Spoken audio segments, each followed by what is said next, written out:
नाणेमाची धबधबा सगळ्यांनीच पाहिला असेल. चला तर मग तुम्हाला आज महाडमधील सर्वोच्च डोंगरमाथा असलेला नाणेमाची गाव दाखवतो. नमस्कार, मी प्रसाद आणि माझा ट्रेकला जाण्याचा हा पहिलाच अनुभव होता.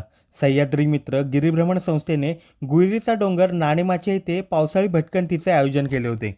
लोकेशनला पोहोचण्याच्या थोडाच वेळ आधी रस्ता खराब असल्यामुळे बसमधनं उतरलो. ओळख परेड करून घेतली, आजूबाजूचा परिसर निहाळला, नाश्ता करून घेतला. मग सह्याद्रीच्या पर्वतरांगांमधनं कोसळणारा धबधबा जणू आमच्या स्वागतालाच उभा असल्याचा भास झाला.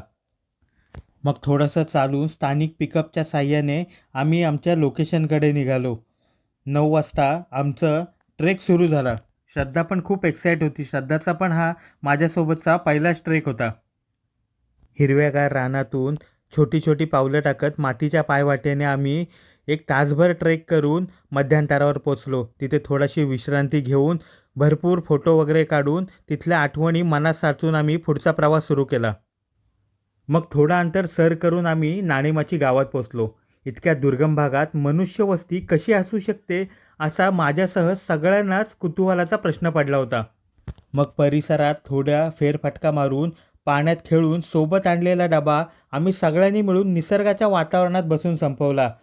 त्यानंतर निरोपाच्या वेळेला पाहुणचार म्हणून कडक चहा घेऊन आम्ही परतीचा प्रवास सुरू केला. या ट्रेकमध्ये आमच्यासोबत काही डॉक्टरसुद्धा होते. त्यांनी दुर्गम भागाची कल्पना असल्याने थोडे मेडिसिन सोबत ठेवून स्थानिकांची तपासणी करून त्यांना योग्य मेडिसिन दिले. निसर्गाच्या सानिध्यात झाडाझुडपांशी गप्पा मारत भरपूर आठवणी साठवून एक उन्हाळ दिवस साजरा करून आम्ही शहराकडे परतलो.